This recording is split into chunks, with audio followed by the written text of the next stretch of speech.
Good morning. Have a nice day. मैं सोचता हूँ कि ये जो कोविड है, कोविड महामारी फैली हुई है पूरी दुनिया में, ये लगभग उससे पहले बहुत सारी बीमारियां आई। ट्यूबरकुलोसिस, कैंसर, एड्स और कई तरह के flu, bird flu, wild flu वगैरह। कैंसर सबसे बुरी बीमारी है, जिसको हो जाती है वो बचता नहीं। एड्स बड़ी भयंकर बीमारी है, एक से दूसरे को फैल जाती है, ये भी तो फैलती है ना। ल्यूकीमिया बहुत बुरी बीमारी है और इनके कारण हजारों लोग मरते भी हैं। और तरसयोग हालत यह है कि हमारे पास यानी सरकारों के पास इस बात का डाटा भी नहीं है, बड़ा साइंटिफिक सोफिस्टिकेटेड डाटा, कि इतने लोग कैंसर से मरे, इतने लोग टीबी से मरे, इतने लोग फलाने बीमारी से मरे, इतने लोग एड्स से मरे। एड्स तो बड़ी बुरी बीमारी है, आदमी ना जिंदा में रहता है ना मरे हुए में रहता है, घिस्ट घिस्ट के मरता है, अपनी जीवन लीला खत्म कर देता है, फिर भी जिंदा रहता है। तो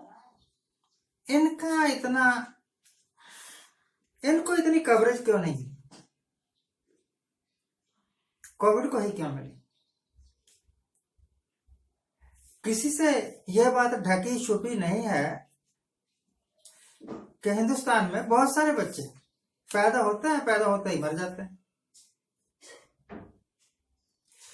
उनमें माल न्यूट्रिशन के कारण मर जाते हैं, भूख के कारण बहुत लोग मर जाते हैं, एक्सीडेंट्स के कारण बहुत सारे लोग मर जाते हैं।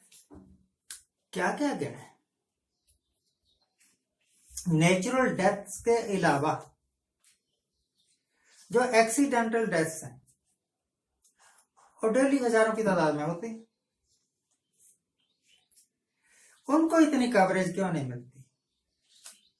इस बात को इतनी कवरेज क्यों नहीं मिलती कि भाई रोड पर चलते हुए यातायात के नियमों का पालन करो ताकि एक्सीडेंट्स कम हो, लोग कम मरे।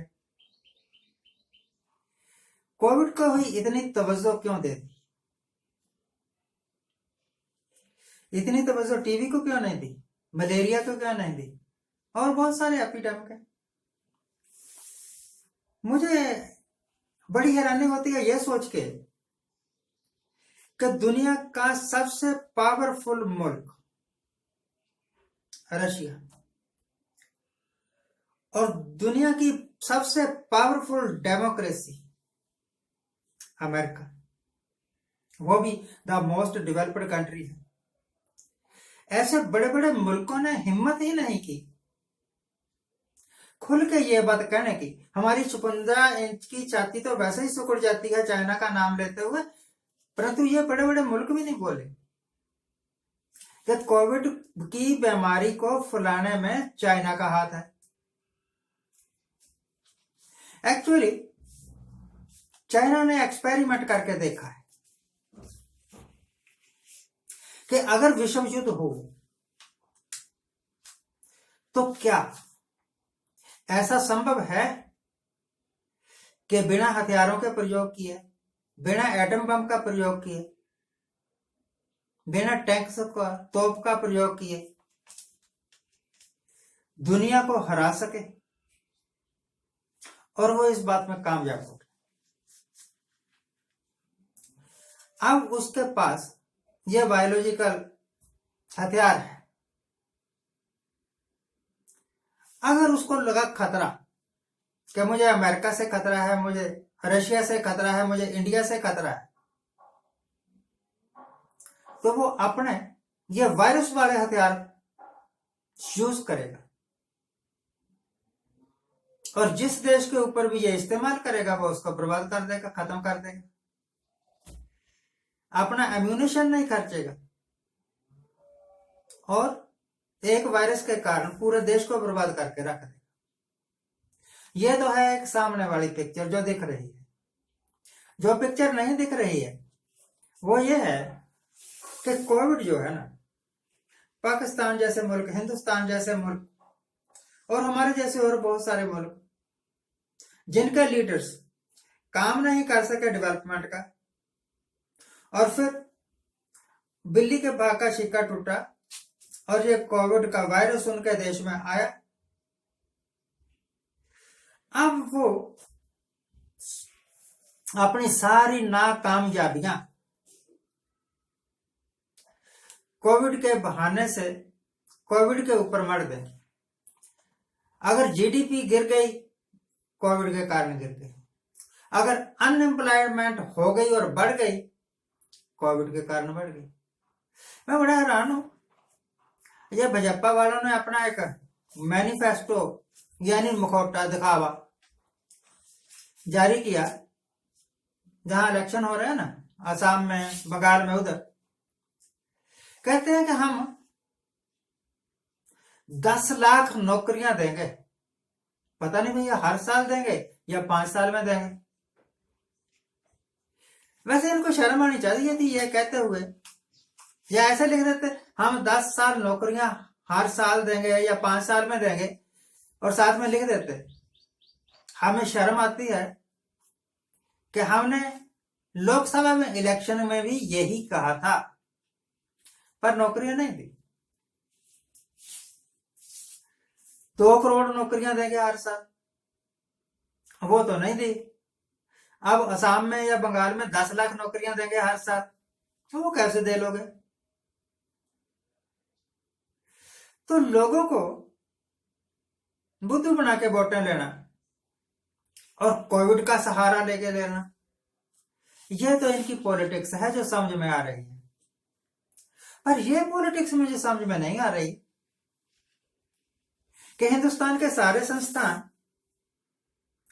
और बैंक तक भी सरकार बेच क्यों रही है? इसमें तो कोविड का कुछ लेना देना नहीं है, इसमें तो एड्स का कुछ लेना देना नहीं है, कैंसर के कारण भी कोई बैंक नहीं बंद हो रहा। तो वो भयंकर वायरस जो बीजेपी के रूप में हिंदुस्तान में फैल गया, जिसके कारण सारे पब्लिक एंटरप्राइजेस प्राइवेट हाथों में चले गए, उसकी एंटीडोट कब तैयार होगी?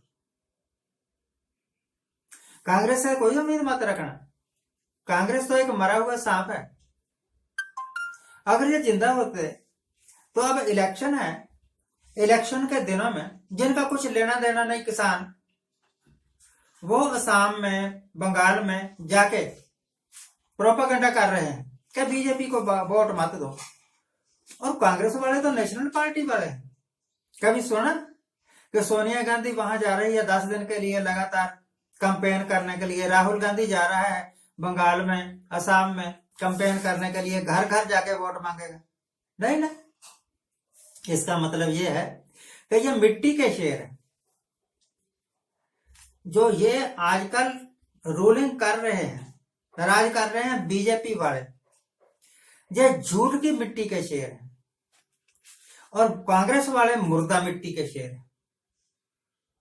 अगर कभी जीत गए, अगर कभी इतनी सीटें आ गई कि हम राजगद्दी पर बैठ सके, तो फिर बन जाएंगे, राहुल गांधी साहब बन जाएंगे, या सोनिया गांधी बन जाएगी, या कांग्रेस का कोई और उभर आएगा धुरंधर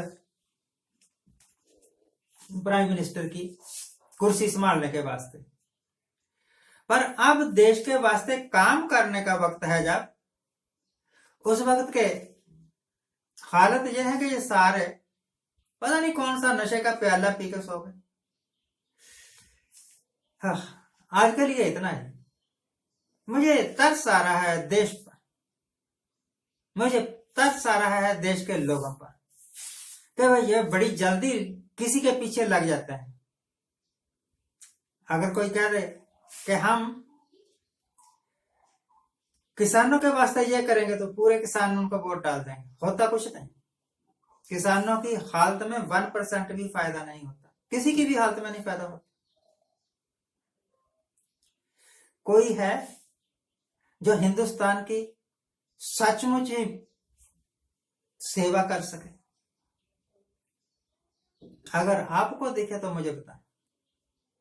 आज के लिए इतना ही। आज जिनका जन्मदिन है उनको हैप्पी बर्थडे। आज जिनकी मैरिज एनिवर्सरी है उनको बहुत बहुत शुभकामनाएं। सदा सुखी रहिए।